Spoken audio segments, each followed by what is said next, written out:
Hello and welcome to Catholic Crafty Kids. We've made it to another Easter. Happy Easter, everyone. So what I thought we'd do today are a couple of options for cross art using string and pegs.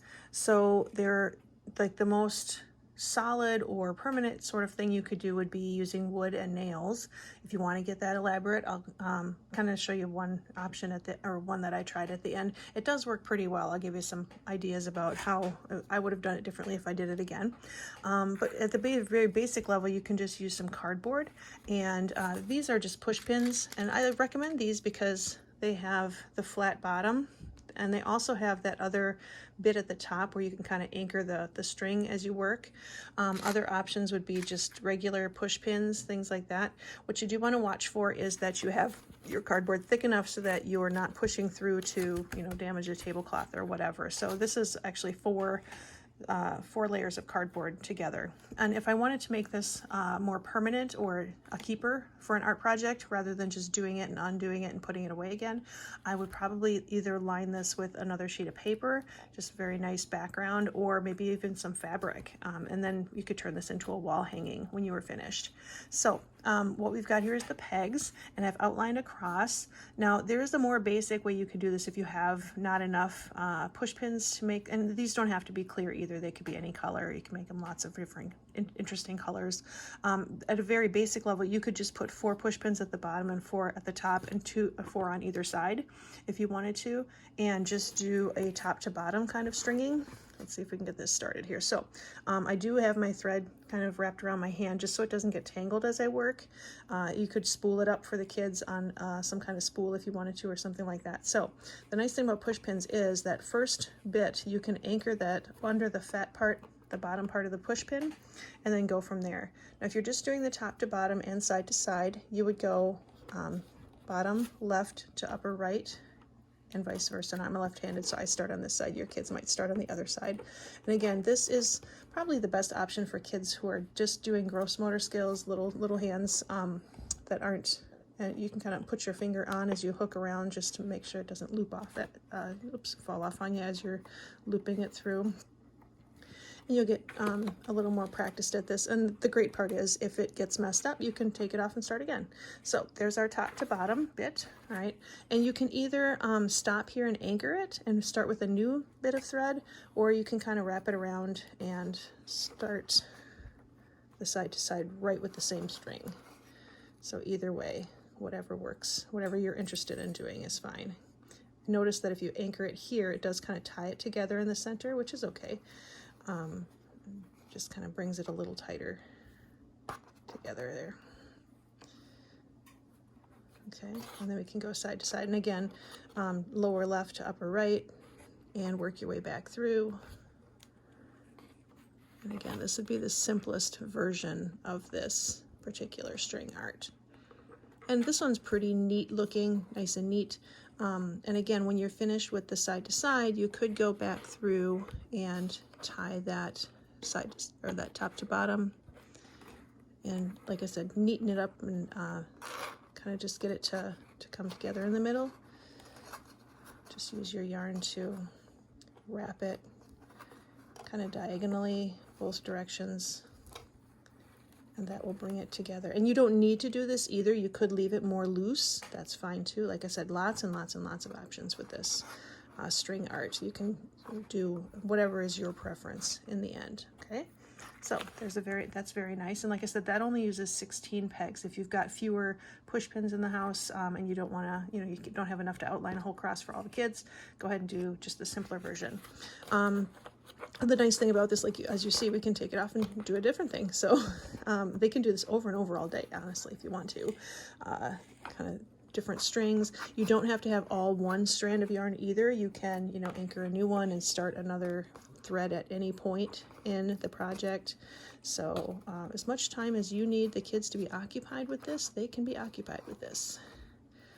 So the other way to do this versus just doing the up and down, back and forth version would be to, if find where my string went here, would be to use all the pegs and just kind of go random. This is a really creative exercise. The kids can kind of, like I said, go wherever they want. The one rule is that they want to stay within the cross shape. They don't want to go connect, like for instance this one to this one or anything like that, but as long as they're staying within the outline, they can kind of do their own thing. So let's see, we could start it just like we started that one, and now my string's gonna be all unwound, but that's okay. All right, and just kind of go wherever you are inspired to go next. So, and just kind of cover, you know, get all those pegs in there. Work wherever you would like. You can kind of hook in. And like I said, just the only rule is we want to stay within the pegs with our yarn so that we're kind of filling in that cross shape as we go.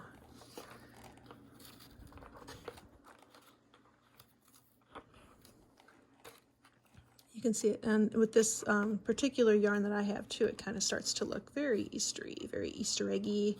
Like I said, a little bit abstract, but still the shape that is outlined. So, and whenever you know, as they get to the end, you'll see that there's certain pegs haven't been used yet. Go ahead and grab those and incorporate them into the design. And you don't necessarily need to, but you could, at the end, do an outline of the shape in yarn, if you choose. But it really does kind of fill in nicely without that, so you don't necessarily have to worry about doing that. I'm trying to find any pegs that I haven't used yet. And again, I'm doing all one strand of yarn, but you don't have to do that either. You could totally do one here and one there, and then again anchor them down as you begin under the push pins. Okay, so that's how you would start and end that one. And it looks very nice, looks very Eastery. And like I said, if you wanted to, prior to having the kids get started, if you wanted to put it up, set it up so that you had a cloth or a piece of paper behind it to make it kind of pop.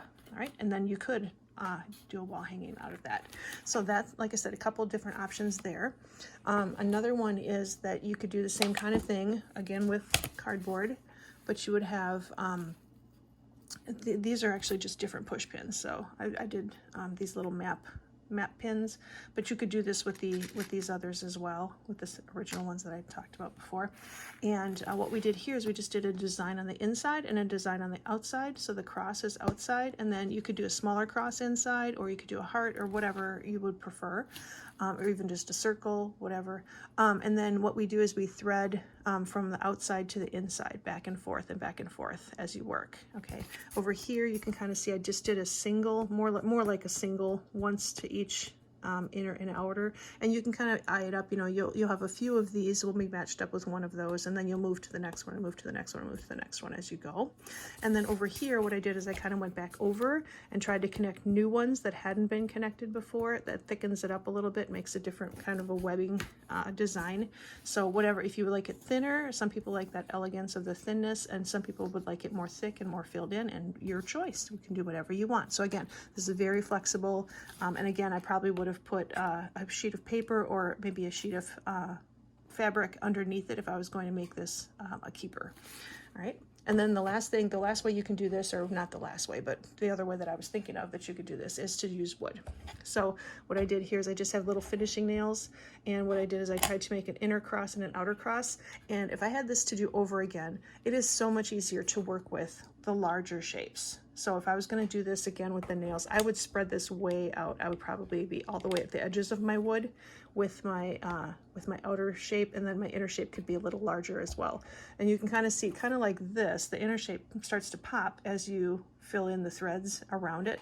So that would happen similarly here. It did happen a little bit, but it would happen better, like I said, if everything was larger. So if you wanted to do wood and nails, you could do that for sure, and then use thread. Now the threads I'm using here is kind of an embroidery thread. I think you could use a sewing thread.